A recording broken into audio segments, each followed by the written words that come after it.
Merckx, lui, en a profité pour démarrer. Nous sommes à 62 km de l'arrivée et il va s'en aller en compagnie de Bockland tout d'abord, puis de Sels et de Van Springel, c'est-à-dire qu'ils seront 4 qui rapidement vont prendre la course en main. C'est l'attaque définitive. Seul Godefroth parviendra à s'échapper du petit groupe qui, à l'arrière, comprend encore Poulidor, Altig, Janssen, Jourdain et même Lucien Aymar.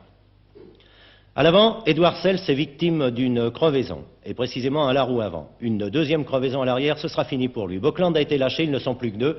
Merckx et Van Springel, 2 qui vont maintenant parcourir les tout derniers pavés.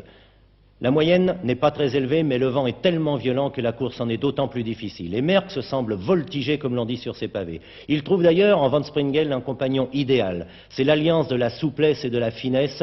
Ces hommes d'un gabarit très athlétique, mais des longilignes s'imposent au poids lourd. Et c'est dès lors le sprint sur le vélodrome de Roubaix, un sprint qu'emmène de très loin le champion du monde Eddy Merckx et qu'il va gagner devant Van Springel.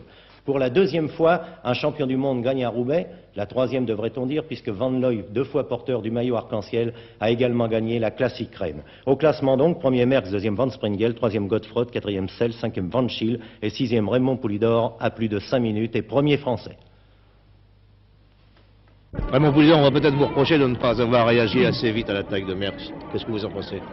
Évidemment, on peut toujours reprocher, mais vous savez, Paris-Roubaix, c'est Paris-Roubaix, quelquefois c'est pas facile. Si on est mal placé dans les passages difficiles, après c'est difficile. Vous étiez pourtant dans une forme excellente au départ de Paris-Roubaix avec votre Tour de Belgique. Oui, même tout au long de la course, j'étais assez bien, oui. Qu'est-ce que vous pensez du parcours? C'est votre jeune ami Jean Slavlinski qui est à l'origine d'ailleurs de la découverte de ce parcours. Oh ben, le parcours, il était comme les Paris-Roubaix précédents, seulement il y avait beaucoup plus long de pavés. Beaucoup plus dur que les années précédentes? Plus dur, oui, puisque pour une bonne raison, qu'il y avait le kilométrage était supérieur comme mauvais pavé. Vous n'êtes pas trop déçu? Bah, on est toujours déçu, surtout au départ lorsqu'on est placé favori, mais ma foi, j'ai fait ce que j'ai pu. Jean Slavlinski, vous me paraissez très marqué par ce Paris-Roubaix. Ah ben je ne sais pas si je suis seul, mais alors dis donc, les 30 derniers kilomètres, j'ai rien vu. Pourtant, vous êtes à l'origine de ce parcours, Jean. Oui, mais enfin, ça ne veut rien dire pour moi. Hein. Et c'est très difficile. Je crois quand même que c'est quand même très dur. La première question que vous avez posée en arrivant au Vélodrome, qu'a fait Poulidor? Oui, ben parce que... Oui, enfin je comptais dessus, mais enfin, c'est quand même une place honorable, je crois qu'il fait 6e. Hein. Et vous savez, sur ce parcours, quand même, les sprinters ont quand même l'avantage.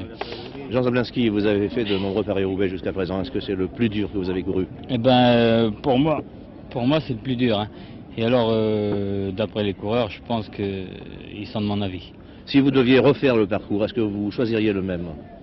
Eh bien, je pense quand même que la preuve a été faite. C'est quand même un grand champion qui gagne et tous les plus costauds sont devant. Donc le parcours, ça prouve quand même que c'est un parcours difficile et puis c'est un parcours valable.